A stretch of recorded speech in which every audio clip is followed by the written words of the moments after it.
After I refused to bail out my brother's $85,000 failed tech venture, my mother invited me to a casual Sunday brunch where two private mediators were waiting with an iPad. My stepdad sneered, "Authorize this, or your life gets very complicated." I just smiled and said, "I'd like you to meet my husband." What happened next shattered our entire family dynamic permanently. Two mediators sat rigidly in the private dining room of the Oak Ridge Country Club. My mother had texted me at 8:00 about a long overdue catch-up. I should have seen the trap. My older brother Brett had just torpedoed his third startup, racking up $85,000 in defaulted business loans. My parents had collectively decided I was going to liquidate my savings to save his credit score. I walked in, immediately hit by the suffocating scent of expensive lilies and stale mimosas. There were no menus, just two thick manila envelopes and an iPad propped up next to the croissants. Close the door, we're on a schedule, my mother snapped. I didn't move. Why are there legal consultants at a family brunch? The older mediator adjusted her glasses. We are here to facilitate a corporate restructuring. Brett wouldn't even look at me. He just kept checking his Rolex. Don't make a scene, Vanessa. Just do what you're told. This was rich, coming from the guy who once pawned my laptop to fund a Vegas trip. My stepdad slid the iPad across the white linen tablecloth. You're authorizing a liquidity transfer. $85,000 by close of business tomorrow. I picked up the tablet. I scrolled past the top paragraph. It wasn't just about paying off Brett's debts. I saw clauses about my intellectual property rights, specifically the software patent I had filed 2 years ago, and a line authorizing a comprehensive power of attorney. The blood drained from my face. This has nothing to do with Brett's startup, I whispered. My stepdad leaned across the table, his breath smelling like black coffee and mints. Fingerprint the screen, he growled, or things get messy. The ice clinked in the water pitchers. The mediators stared at me like I was a stubborn child. My mother crossed her arms, blocking my path back to the hallway. I set the tablet face down. No, I said, my voice surprisingly steady. But since you brought witnesses, I decided to bring one too. My mother scoffed. Who? Another one of your pathetic life coaches? The heavy oak door pushed open. I stepped aside. Meet my husband. Declan walked into the room wearing the charcoal suit he wore when we eloped in Vegas exactly 2 months ago. A marriage my family was completely oblivious to. Excuse me, who is this man? My mother's face went rigid. My husband, I repeated. Brett sputtered. You got hitched and kept it a secret? You tried to steal my software patent and told the whole family I was a greedy sociopath. I shot back. We all have our secrets. One of the mediators stood up. Ma'am, this is a closed financial meeting. Declan tossed a heavy leather-bound ledger onto the table, directly over the croissants. He is a forensic accountant. He looked almost bored. Then you'll want to update your paperwork. Vanessa's legal last name is now Harrow, and her assets are jointly held. My stepdad slammed his fist down. This is a private family matter. It became my matter, Declan said smoothly, when your contract attempted to quietly trigger an asset forfeiture, masked a history of wire fraud, and tried to leverage a forged medical proxy. My mother looked like she was going to faint. I glanced back at the iPad. Release of liability. Retroactive debt forgiveness. What debt? Declan opened the ledger. Vanessa's biological father, the man my mother swore left us nothing, had actually left a commercial real estate portfolio in my name. Over the last 8 years, roughly $420,000 in rental income had vanished into offshore LLCs controlled by my mother. Brett dropped his coffee cup. It shattered on the hardwood. What is he talking about? My stepdad lunged forward, grabbing my shoulder so hard it bruised. Don't touch my wife, Declan warned, his voice dropping an octave. My stepdad backed off, suddenly looking small and terrified. The younger mediator slowly packed up her briefcase. Diana, you explicitly stated this was a standard familial loan. My mother pounded the table. I raised her. I paid for her college. She owes us everything. I owed you gratitude, I said. Not $500,000 and my intellectual property. She pointed a trembling finger at me. She's incompetent. We have the paperwork from her panic attacks in 2021. Declan just smiled. Ah, yes, the forged medical proxy you used to try and declare her unfit. The room went dead silent. The older mediator looked at my mother, then at Declan's ledger. Diana, the mediator asked quietly, did you conceal the fact that Vanessa was never legally adopted by your husband? My mother just stared, totally speechless. The older mediator didn't wait for an answer. She snapped her briefcase shut, the sharp click echoing in the silent room. We are officially terminating our services, she said, her voice tight with professional terror. Any further communication will go through our legal counsel. Do not contact our office again. The younger mediator practically sprinted out the door behind her. The heavy oak door swung shut, leaving the 5 of us in a suffocating vacuum. Brett looked from the thick ledger on the table to my mother. Wait, he said, his voice cracking. $420,000? My mother finally broke her paralysis. Brett, don't listen to this garbage. They're making it up. It's printed out right there, Brett said, pointing a shaking finger at the ledger. He turned to my stepdad. You told me we were tapped out. You told me if I didn't get this 85 grand from Vanessa today, the bank was going to seize my condo. We are tapped out, my stepdad barked. Your mother and I had expenses. You think keeping up this family is cheap? You think your previous 2 failures paid for themselves? Brett's face went pale. He was doing the math. You guys have been sitting on $500,000, and you made me beg her for it? You made me look like the bad guy? You are the bad guy, Brett, I said. You still tried to extort me. Shut up, Vanessa, my mother snapped, her composure returning in a wave of venom. She looked at Declan. You think you're very smart coming in here with your little binder, but you have no idea how this family works. We have lawyers on retainer who will bury you in discovery for the next decade. That money is gone. It was spent raising her. Actually, Declan said, picking up the ledger, it wasn't. $200,000 of it is currently sitting in a high-yield account under an LLC registered in Delaware. An LLC that Jasper manages. Jasper flinched at the sound of his own name. He looked at my mother, betrayal flashing in his eyes. You told him about the Delaware account? I didn't tell him anything, she screamed. We pulled the tax filings, Declan said. It's public record if you know where to look. And starting tomorrow morning, my firm is filing a formal request for an audit with the ears. I didn't want to be in that room room anymore. The smell of the lilies was making me nauseous. The sight of my mother, realizing her 8-year lie was collapsing in real time, didn't give me the satisfaction I thought it would. It just made me feel hollow. Let's go, I told Declan. I turned to walk out. Vanessa, you walk out that door, you are dead to me, my mother said. Her voice was terrifyingly calm now. The screaming was over. This was the voice she used when she meant it. You will not have a family. You will not come to Thanksgiving. You will not see your grandmother. My grandmother died 3 years ago, Mom. I walked out. The air in the hallway was cool. I walked fast, my heels clicking on the marble floor of the country club. I could hear Declan right behind me. We pushed through the glass double doors into the parking lot. The Sunday morning sun was blinding. I dug in my purse for my sunglasses, my hand shaking so badly I dropped my keys on the asphalt. Hey, Declan said, stepping close and putting his hands over mine. You did it. It's over. We're getting in the car. Vanessa. Wait. Jasper was jogging out of the club, his face red and sweating. He looked frantic. The arrogant sneer from the dining room was completely gone. Don't get in the car yet, Jasper panted, coming to a stop a few feet away. He looked at Declan, then focused entirely on me. Vanessa, sweetie, listen to me. Your mother is hysterical. She doesn't know what she's saying. Don't call me sweetie, Jasper. Okay,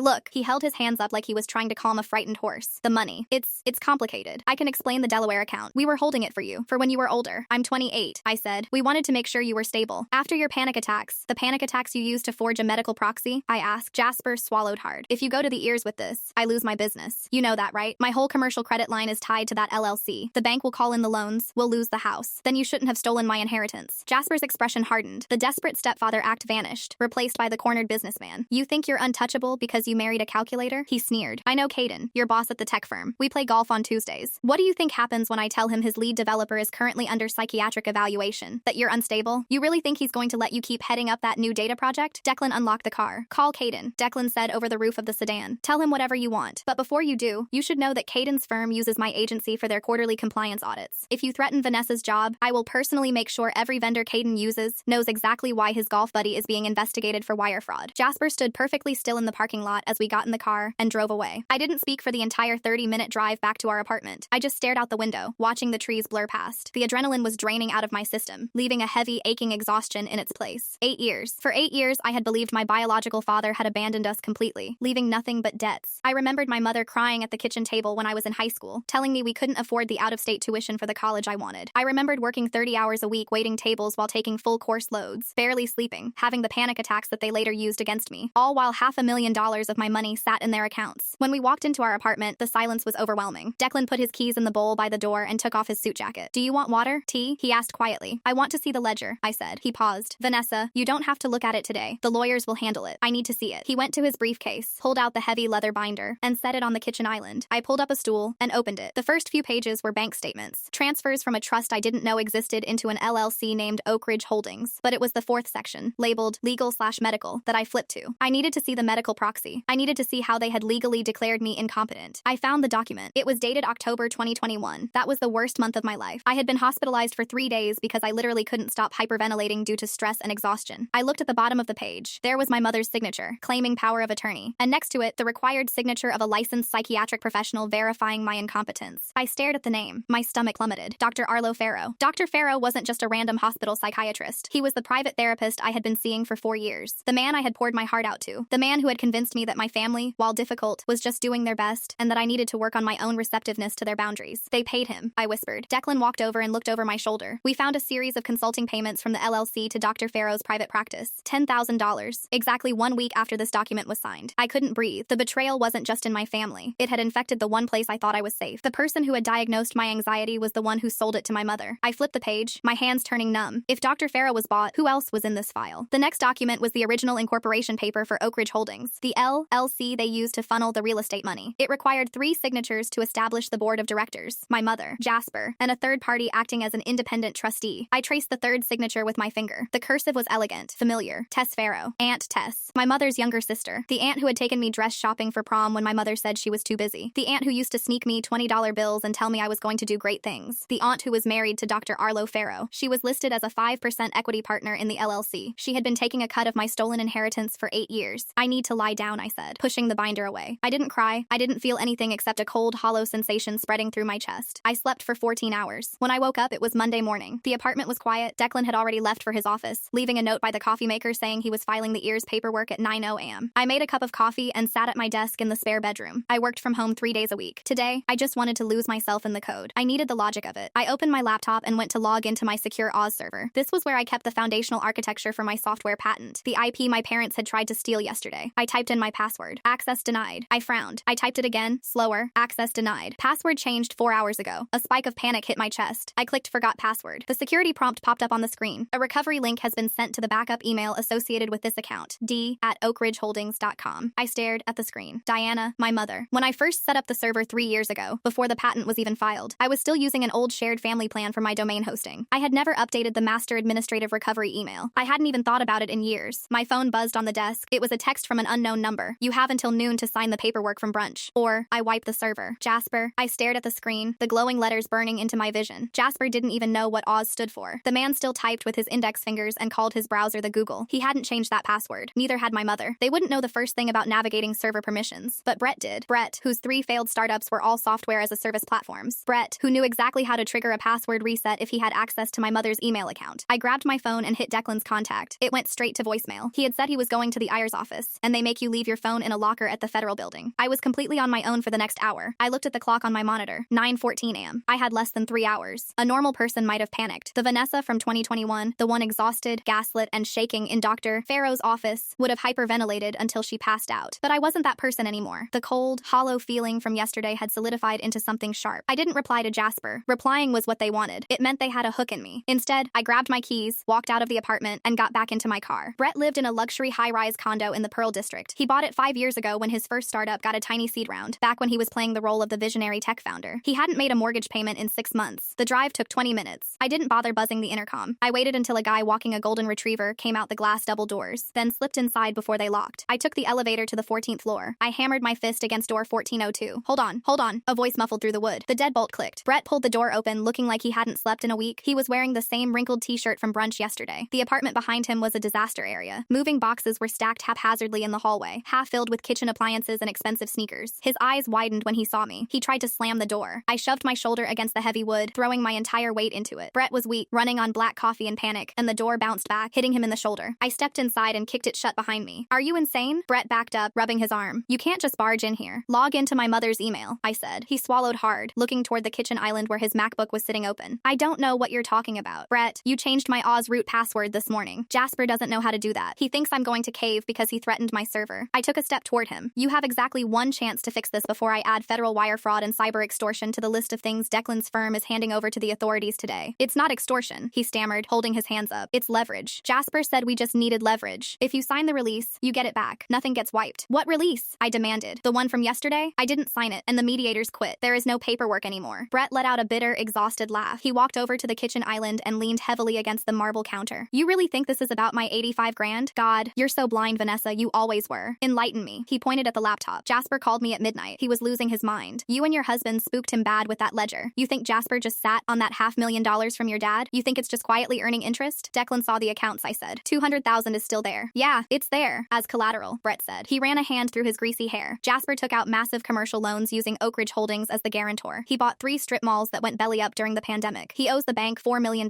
Vanessa, $4 million. If your husband triggers an ears audit, the bank gets notified. They'll freeze the LLC. They'll see he forged the collateral documents. It's not just a civil suit. It's federal prison. I stared at him, the reality of the numbers settling over me. So why lock me out of my server? How does that stop an ears audit? It doesn't, Brett said quietly. It buys time. Time for what? Jasper's not trying to get you to sign anything anymore. That was yesterday's plan. Today's plan is liquidation. Brett looked at the digital clock on his microwave. 9:42 a.m. He's at the bank right now. He's emptying the remaining 200 grand from the Delaware account. He needs it in a cashier's check to pay off a private lender who financed his last real estate deal. The guy has been threatening Jasper for weeks. The room felt suddenly very cold. Jasper is stealing the last of my money to pay off a loan shark. Yes, Brett said. But wire transfers of that size get flagged. He has to do it in person, and he needs to justify the withdrawal as a corporate expense. It takes hours to clear the compliance checks at the branch level. If you or Declan freeze the account before noon, the money gets trapped. Jasper is dead in the water, so you locked me out of my life's work to distract me. He promised me 50 grand in cash if I kept you busy until noon, Brett confessed, his voice cracking. I'm losing this condo on Friday, Vanessa. I have $0 in my checking account. My credit is destroyed. I had to do it. I looked at my brother, really looked at him. The Rolex was gone from his wrist, probably pawned last night. He was pathetic. A 30-year-old man who had spent his entire life coasting on my mother's indulgence and Jasper's dirty money. And now he was willing to destroy my career for a fraction of what was stolen from me. Unlock the server, I said. Brett shook his head. I can't. If I do, Jasper won't give me the cut. I need that money. Brett, Jasper is not giving you 50 grand. He's paying off a dangerous lender to keep his legs from being broken. There is no leftover cash for you. He lied to you. Just like he lied to you yesterday about why he needed my 85,000. I watched the realization hit him. The last shred of hope drained from his face, leaving him looking hollowed out. Open the laptop, I ordered. He didn't move for a second. Then he slowly turned around, tapped the spacebar, and woke up the MacBook. He opened a new tab and pulled up my mother's email account. Do it, I said. His fingers hovered over the keyboard. He clicked on the Oz password reset link, typed in a new password, and pushed the laptop toward me. I quickly logged in and went straight to the administrative settings. I stripped my mother's email from the account entirely, replacing it with a secure, encrypted Proton mail address I used for sensitive work. I enabled two-factor authentication directly to my cell phone. Within 60 seconds, the server was locked down. My patent data was safe. Okay, I breathed out, closing the laptop. My phone rang. It wasn't a text this time. It was a call. The caller ID said Tess Farrow, Aunt Tess, the 5% equity partner in the LC that stole my future, the wife of the therapist who declared me mentally unfit for cash. I looked at Brett, then at the phone in my hand. I answered it and put it on speaker. Hello, Tess, Vanessa. Her voice was frantic, breathless. Background noise echoed behind her, the clatter of a busy airport terminal. Vanessa, listen to me. You have to stop Declan. You're at the airport, I said flatly. Arlo and I are leaving. We have to. Your mother called us at 6 this morning screaming about the ledger. If those ears papers get filed, Arlo loses his medical license. He goes to jail for medical fraud. He should go to jail, I said. He evaluated his own niece under a false pretense and took a $10,000 bribe from my mother to forge a legal document. It wasn't a bribe, Tess sobbed. It sounded wet and pathetic. It was a dividend. From the LLC. I actually laughed. A dry, humorless sound that scraped my throat. Oh, my mistake. It was just a regular payout from my stolen inheritance. That makes it so much better. You don't understand, Tess pleaded. Diana told us your father's money was dirty. She said he left it tied up in illegal tax shelters and that we had to wash it through the LLC to protect you. We thought we were helping. Arlo only signed the proxy because Diana said you were going to try and access the money and trigger a federal investigation that would ruin all of us. She said you were unstable. We believed her. I stared at the ceiling of Brett's messy kitchen. You believed her because she paid you to believe her. Please, Vanessa, if Arlo gets indicted, we lose everything. The house, his practice. Just call Declan. Tell him to wait. We can work this out. We can pay you back our share. Where are you going, Tess? A pause. The muffled voice of a TSA agent over a loudspeaker echoed through the phone. Costa Rica, she whispered. Arlo has a brother there. Have a nice flight, I said. I hung up. Brett was staring at me, his jaw slack. Aunt Tess is fleeing the country? Looks like it, I said, dropping my phone back into my purse. This is crazy, Brett muttered, pacing the narrow space between the boxes. This is insane. The whole family is blowing up. The family blew up 8 years ago, I told him. You all just kept pretending the house wasn't on fire because it kept you warm. I turned to leave. I had my server back. I had my IP. Now I needed to find out if Declan had actually filed the papers yet. Before I reached the door, someone knocked. It wasn't a polite knock. It was a heavy rhythmic pounding that rattled the hinges. Brett froze. Are you expecting someone? No. The pounding came again. Then a voice, muffled but distinct, carried through the wood. Brett, open the door. I know her car is downstairs. It was Jasper. Brett looked at me, pure terror in his eyes. He's supposed to be at the bank. Don't open it, I whispered. Brett. Jasper yelled, rattling the doorknob. Open the damn door. The bank froze the account. They flagged the cashier's check. That bastard accountant husband of hers put a hold on the LLC. A heavy thud hit the door, like Jasper had kicked it. I need the 50 grand, Brett. Jasper screamed. I know you have cash in the safe. Open the door. Brett backed away from the door, his breathing going shallow. He looked at the floor, then at me. What safe? I asked quietly. Brett didn't answer. He just stared at the wall behind the television, where a large canvas painting hung slightly crooked. Brett, I said, my voice dropping. What did you do with the $85,000 you defaulted on? Outside, Jasper started throwing his shoulder against the door. The wood splintered around the deadbolt lock. I didn't lose it in a startup, Brett whispered, tears finally spilling over his eyelashes. I kept it. The heavy wood of the doorframe cracked like a gunshot. Splinters rained down onto the hardwood floor as the deadbolt tore right through the molding. Jasper stumbled into the apartment. His face was purple, his tie was ripped half off, and the expensive wool suit my mother had bought him for his 50th birthday was stained with sweat under the arms. He looked like a man who had just been told his heart was going to stop in 5 minutes. He didn't even look at me. He locked his eyes on Brett. The safe, Jasper gasped, bracing his hands on his knees as he tried to catch his breath. Open it. Now, Brett didn't move. He stood frozen against the kitchen island, his eyes darting from the ruined front door to Jasper's trembling hands. Jasper, wait, Brett stammered. You don't understand. I need that money too. Jasper lunged across the room. It wasn't a calculated, intimidating move. It was the messy, desperate scramble of a drowning man. He grabbed Brett by the collar of his t-shirt and slammed him back against the cabinets. A coffee mug fell and shattered, joining the mess already on the floor. I have a guy waiting in a car downstairs who is going to put a lien on my house by 3 o'clock if I don't walk out of here with $50,000. Jasper spat, spit flying onto Brett's face. Your mother is at home packing a suitcase. The bank is foreclosing on the strip malls. It's over, Brett. Open the safe or I will beat you to death with my bare hands. It was pathetic. The two men who had spent my entire life talking down to me, acting like the ultimate authorities on money, success, and family loyalty, were physically fighting in a messy kitchen over a pile of stolen cash. Brett let out a pathetic sob. He shoved Jasper off him, his hands shaking violently, and walked over to the crooked canvas painting on the wall. He pulled it aside to reveal a small, cheap digital wall safe. He punched in 4 numbers. The metal door clicked open. Jasper didn't wait. He pushed Brett aside and reached into the safe, pulling out thick rubber-banded stacks of $100 bills. He started stuffing them frantically into the pockets of his slacks, his jacket, anywhere they would fit. You promised me half, Brett cried, watching the money disappear. Jasper, you promised me 50 grand to stall her. That's my money. I took the hit on the credit score for that. You didn't take a hit on anything, Jasper yelled back, not stopping his frantic stuffing. everything. You took out 85 grand in small business loans, hid the cash in your wall, and then called your mother crying that you were broke so we would force Vanessa to pay it off. You were going to double dip. You're a parasite. I learned it from you. Brett screamed. You and Mom stole $500,000 from her and you blew it on empty real estate. You're a fraud. I stood by the kitchen island, watching them. The coldness inside me was absolute. I felt no fear, no anxiety, no lingering attachment to either of these men. You deserve each other, I said quietly. Jasper froze, a stack of bills halfway to his pocket. He seemed to finally remember I was in the room. He looked at me, his eyes wide and panicked, like a cornered animal realizing the cage was locked. Vanessa, he started, his voice suddenly shifting, trying to find that old, authoritative stepfather tone. This is family business. You don't understand the pressures, don't speak to me ever again, I said. I didn't wait for his response. I stepped over the shattered coffee mug, walked through the broken front door, and took the elevator down to the lobby. The drive to the Federal Building downtown took almost an hour in the late morning traffic. I kept the radio off. My mind was churning through everything I had just witnessed. Brett hadn't just been a passive participant in my mother's schemes. He had actively orchestrated his own little side hustle, using my guilt and my bank account as his personal insurance policy. The brunch yesterday wasn't just a trap to steal my patent, it was a theater production, and every single person at that table besides Declan and the two mediators was acting out a script to drain my blood. I found Declan sitting on a bench outside the stone fade of the Ayers building. He had his suit jacket draped over his arm and was holding 2 paper cups of coffee. He stood up when he saw me walking across the plaza. Got your text about the server, he said, handing me one of the cups. You locked them out? I did, I said, taking a sip. It was black and bitter, exactly what I needed. And Aunt Tess is currently at the airport. She and Dr. Farrow are fleeing to Costa Rica. Declan raised an eyebrow. Costa Rica. Well, that's going to make the medical board's investigation a lot shorter, he sighed, looking at the massive concrete building behind him. I filed the paperwork. The audit request is officially in the system. Because I flagged it as suspected identity theft and wire fraud involving a medical professional, it bypassed the standard queue. The accounts tied to Oak Ridge Holdings are frozen as of 20 minutes ago. I felt a rush of relief. It was over. The money was locked down. The patent was safe. They couldn't hurt me anymore. So what happens now? I asked. Do we just wait for the feds to arrest them? Declan didn't smile. He looked down at his coffee, then back at me. The calm, detached forensic accountant demeanor he usually wore had cracked just a little. There was a tightness around his eyes. Let's go sit in the car, he said. We walked to the parking garage in silence. When we got inside his sedan, he didn't start the engine. He reached into his leather briefcase in the back seat and pulled out a manila folder. It wasn't the heavy ledger from yesterday. This was new. When I was at the clerk's office filing the audit, I had them pull the full liability profile for Oak Ridge Holdings, Declan said slowly. I wanted to see exactly what Jasper had collateralized against your trust fund. Brett told me. I said, he owes a bank $4 million for some strip malls that failed during the pandemic. Yes, Declan said. He does. But Jasper isn't the guarantor on that loan. I frowned, the coffee suddenly turning sour in my stomach. What do you mean? Brett said Jasper used the LLC to guarantee the debt. He did use the LLC, Declan explained, opening the folder and handing me a densely printed banking document. But Jasper and your mother aren't the owners of Oak Ridge Holdings anymore. They haven't been for 2 years. I stared at the paper. It was a corporate restructuring form. Look at the date, Declan said quietly. November 4th, 2021, 1 week after I had been released from the hospital for my panic attacks. 1 week after my mother and Dr. Farrow forged the medical proxy declaring me mentally incompetent. Under the guise of the medical proxy, Declan said, his voice terrifyingly calm, your mother transferred 95% ownership of Oak Ridge Holdings and all of its associated debt directly into your name. She acted as your legal guardian to sign the acceptance papers. You are the sole managing member of a shell company that owes the Bank of Seattle $4.2 million. The air in the car evaporated. I couldn't pull a breath into my lungs. They didn't just steal your money, Vanessa, Declan said, his hand resting gently on my shoulder. They made you the bag holder. The reason they were trying to force you to sign that iPad yesterday, that wasn't just about stealing your software patent. They were trying to get you to authorize a corporate bankruptcy. If you had fingerprinted that screen, you would have legally acknowledged the debt was yours. The bank would have seized your patent, your savings, everything you and I own together, to cover Jasper's failed real estate deals. And your parents would have walked away completely clean. I dropped the paper onto the dashboard. My hands were shaking again. The cold armor I had built up in Brett's apartment shattered into a million pieces. If the accounts are frozen, I whispered, my throat tight. What happens when the bank realizes the loan is defaulting? They come after the owner of the LLC, Declan said. They come after you. But it's fraud. I didn't sign it. They used a forged proxy. I know that, and you know that, Declan said, his voice steady, grounding me. But the bank only sees a perfectly executed legal document signed by a licensed psychiatric professional and your legal guardian. To unwind this, to prove that you were defrauded and clear your name of a $4 million liability, he trailed off. But I finished the thought for him. We have to prove the medical proxy was forged. Exactly, Declan said. Which means we need Dr. Arlo Farrow to testify that your mother bribed him to write the incompetence evaluation. I closed my eyes, leaning my head back against the headrest. A wave of absolute exhaustion washed over me, heavy and suffocating. Declan, I said, my voice barely above a whisper. Tess wasn't calling me from the airport to apologize. She was calling to gloat. They're on a plane to Costa Rica right now. He's gone. Declan stared at me, the severity of the situation finally locking into place in the quiet space of the car. The man who held the key to saving me from a lifetime of crushing debt had just boarded an international flight out of U.S. jurisdiction. My phone buzzed in my purse. I didn't want to look at it. I wanted to throw it out the window and drive until we hit the ocean. But the buzzing didn't stop. It was a continuous, urgent vibration. I pulled it out. The caller ID was a name I hadn't seen pop up on my screen in over a year. Caden, my boss, the CEO of the tech firm where I was currently building out the architecture architecture for our new data platform. The man Jasper played golf with on Tuesdays. I looked at Declan. He gave me a slow nod. I hit accept and put it on speaker. Hello, Caden. Vanessa. Caden's voice was tight, clipped, completely lacking his usual forced corporate cheerfulness. I need you to come into the office. Now, I'm working remotely today, Caden. I already pushed the new server protocols this morning. This isn't about the server, he said. The background noise on his end sounded strange, echoing, like he was in a glass conference room. I just got off a very concerning phone call with the compliance department at the Bank of Seattle. They ran a routine commercial credit sweep on our key personnel because of the new defense contract we're bidding on. My stomach plummeted. The defense contract, the one I was supposed to be the lead developer for. They require extensive financial background checks for security clearances. Caden, whatever they told you. They told me that my lead developer is currently in default on $4 million of commercial real estate debt. Caden interrupted, his voice dropping an octave. And then, about 10 minutes ago, your stepfather called me. I squeezed my eyes shut. Jasper. He hadn't given up. Even after fleeing Brett's apartment with a pocket full of cash, he was still turning the screws. What did Jasper say? I asked, forcing my voice to remain perfectly level. He said you've been suffering from severe psychiatric episodes. Caden said carefully. He sent me a PDF of a medical proxy, signed by a doctor. Vanessa, you understand I can't have someone who is legally classified as mentally incompetent touching architecture for a federal defense contract. The document is a forgery, Caden. My husband's forensic accounting firm has already filed an audit with the ears regarding my parents' financial activities. There was a long silence on the line. I don't care about your family drama, Vanessa, Caden finally said, and the coldness in his voice told me exactly where I stood. I care about the optics of this firm. You are a liability right now. I need you to hand over all administrative access to the Oz servers by noon. You're being placed on indefinite unpaid administrative leave until this is resolved. You can't do that. The foundational IP for that project is built on my personal patent. If you lock me out, you're violating my licensing agreement. Your stepfather anticipated you might say that, Caden replied, sounding exhausted. He forwarded me an email you supposedly sent him last night, authorizing Oak Ridge Holdings to negotiate the licensing rights on your behalf. Since you're the managing member of the LLC, our legal team says it holds water. It's a fake email, Caden. They are actively committing fraud. Then prove it in court, Caden snapped. But until you do, you are locked out of the building. Hand over the server keys, Vanessa, or I'll have corporate legal file an injunction against you for holding company assets hostage. The line went dead. I lowered the phone to my lap. The silence in the car was deafening. In the span of 48 hours, they had stolen my past, weaponized my mental health, tried to steal my future, and had now successfully stripped me of my job and my income. And they had done it all using a piece of paper signed by a therapist I had trusted with my life. He suspended you, Declan said, reading my face. He wants the server access, I said hollowly. Jasper got to him. If I give Caden the Oz keys, I lose the only leverage I have left. But if I don't, Caden's lawyers will bury me, and the bank will still seize everything I own because of the LLC. Declan gripped the steering wheel, his knuckles turning white. We need Pharaoh. We need that doctor to recant the evaluation. He's over the Gulf of Mexico by now, Declan. We have no way to reach him. And even if we did, why would he confess and send himself to prison just to save me? I looked out the window at the concrete pillars of the parking garage. The hollow feeling was gone. It was replaced by a slow, creeping burn in my chest, a deep, ugly anger that tasted like copper. Wait, I said, sitting up straighter. I opened my purse and pulled out my laptop, balancing it on my knees. I flipped the screen open and connected to Declan's mobile hotspot. What are you doing? Declan asked. Tess called me from the airport, I said, my fingers flying across the keyboard. She said they were leaving because my mother called them at 6 this morning screaming about the ledger. Right? And Dr. Pharaoh is a private practice psychiatrist, I said, pulling up his clinic's public website. He doesn't just work out of his house. He has a physical office, an office full of patient files, billing records, and hard drives. You don't abandon a 20-year medical practice with 4 hours notice and manage to perfectly scrub the entire premises. Declan turned in his seat to look at my screen. You think he left evidence behind? I think Arlo Pharaoh is a coward, I said, and cowards are sloppy when they panic. I pulled up the address of his clinic. It was an upscale medical park in Bellevue, about 30 minutes away. Vanessa, we can't just walk into a medical clinic and demand his files, Declan said, the forensic accountant in him taking over. HIPAA laws, privacy regulations, the building management will have it locked down. I don't need to ask building management for permission, I said, closing the laptop and dropping it back into my bag. I'm not a forensic accountant, Declan. I'm a software engineer. And 3 years ago, when Arlo's clinic got hit with a ransomware attack, Aunt Tess asked me to set up their new internal network. Declan stared at me. You have backdoor access to his clinic's servers? No, I said, putting my seatbelt on. I have the master physical key code to the server room, because he was too cheap to pay an actual IT firm to maintain it. Declan didn't say another word. He started the engine, put the car in drive, and the tires squealed slightly as we accelerated out of the parking garage. The drive to Bellevue took exactly 22 minutes. We didn't hit a single red light off the interstate. Neither of us spoke. I just stared at the dashboard clock, watching the minutes tick closer to noon. Dr. Pharaoh's clinic was in a sleek, glass-fronted professional building surrounded by perfectly manicured pine trees. We parked in the visitor lot and took the elevator to the 4th floor, Suite 410. The main waiting room lights were off. A hastily printed piece of copy paper was taped to the inside of the glass door. Clinic temporarily closed due to family emergency. All appointments will be rescheduled. They really did run, Declan said softly, reading the sign over my shoulder. Good, I said. It means nobody is inside. I led him down the hallway to the secondary entrance, the staff door. It had a standard electronic keypad. When I installed the network 3 years ago, I set the master override code to a string of numbers I used for temporary server setups. Pharaoh was a man who complained about a $50 increase in his software subscription. I was betting my entire future that he had been too cheap to hire an IT guy to come in and reset the hard hardware locks. I typed in the 6 digits. The light on the keypad blinked from red to green. The heavy door clicked open. I pushed it, stepping into the dark, quiet hallway of the clinic. The air smelled like sterile wipes and lavender air freshener. We walked past the empty reception desk, past Pharaoh's private office with its leather couch, and went straight to the small utility closet at the back of the suite. The server rack was exactly where I had left it, a humming black tower sitting on a metal shelf next to the mop bucket. I pulled my laptop from my purse, grabbed the Ethernet cable dangling from the primary switch, and plugged it directly into my machine. "What are you looking for?" Declan asked, standing in the doorway, keeping an eye on the empty clinic. "Pharaoh was old school," I said, my fingers flying over the keyboard as the terminal window popped up. "He didn't trust cloud storage for his private patient notes. He kept everything on a localized hard drive, which means his email archives are backed up here, too." I bypassed the standard user login and hit the root directory. My old admin credentials still worked. I was in. I ran a global search on the drive. Keyword: Oak Ridge. The system thought for 10 seconds. Then, a massive list of files populated the screen. "Got it," I whispered. I opened the top folder. It was a complete backup of Pharaoh's Microsoft Outlook account. I filtered the emails by the sender. My mother's name populated the list. Hundreds of them. I scrolled down to October 2021. There it was. An email chain between my mother and Dr. Pharaoh, dated 3 days before I was discharged from the hospital. Subject: FD'd, paperwork for V. Diana, Arlo. Jasper's lawyer says we need a medical professional to sign the proxy before the bank will accept the LLC transfer. She's still in the hospital. Can you just sign the draft I sent over? Arlo. Diana, I can't ethically declare her incompetent without a formal psychiatric evaluation. She's having panic attacks, not a psychotic break. The medical board would crucify me. Diana, the bank needs this by Friday or the loan falls through and Oak Ridge goes bankrupt. If that happens, Tess's 5% dividend dries up immediately. Just sign the paper, Arlo. I will authorize a $10,000 emergency consulting fee from the LLC the second it clears. Arlo, send the document to my personal email. I sat back on the floor of the utility closet. The screen cast a pale blue light across my face. I had known they paid him. Declan had found the bank transfer. But seeing it in black and white, seeing my mother negotiate the price of my freedom like she was haggling over a used car, made the final string attaching me to my family snap. "Did you find it?" Declan asked. "I found everything," I said. I didn't stop there. I pulled his billing records, the metadata showing the exact time the proxy was digitally altered, and the unredacted patient file Pharaoh kept on me. The file where he explicitly noted, in his own clinical terms, that my anxiety was situational and highly manageable, entirely contradicting the proxy he signed. I copied the entire directory onto my encrypted drive and uploaded a mirrored copy directly to Declan's secure firm server. Then, I opened my own email client. I created a new message. I attached the PDF of the email chain, the metadata report, and Pharaoh's real clinical notes. In the to field, I typed the email address for the Bank of Seattle's compliance department. I CC'd Declan's ears auditor contact. Then I CC'd Caden. The subject line was simple: fraudulent debt guarantor / Oak Ridge Holdings. To whom it may concern, I typed. Attached is irrefutable proof that the medical proxy used to transfer the liability of Oak Ridge Holdings into my name on November 4th, 2021 was forged as part of a coordinated financial crime by Diana Harrow, Jasper Harrow, and Dr. Arlo Pharaoh. Dr. Pharaoh has currently fled the country. My legal representation will be contacting the bank shortly to officially unwind the fraudulent transfer. Caden. My Oz server is locked, and my intellectual property remains mine. Consider this my formal resignation. I hovered my mouse over the send button. I thought about my mother, sitting in her expensive house, probably packing a suitcase. I thought about Jasper, sweating in Brett's ruined apartment, clutching stolen cash. I thought about the years I spent believing I was broken, fragile, and indebted to people who were quietly draining my life. I clicked send. Done, I said. I unplugged the Ethernet cable and closed my laptop. Declan reached down and pulled me up from the floor. He didn't ask if I was okay. He didn't offer a platitude. He just looked at me, his eyes steady and proud. "Let's go home," he said. We walked out of the clinic, the heavy door clicking shut and locking behind us. When we stepped out into the Bellevue parking lot, the midday sun broke through the gray Washington clouds. It was bright and sharp. My phone buzzed in my purse. It was Caden. I didn't answer it. I hit the power button, held it down, and watched the screen go black. I tossed the phone into my bag, got into the passenger seat of Declan's car, and finally took a deep, full breath.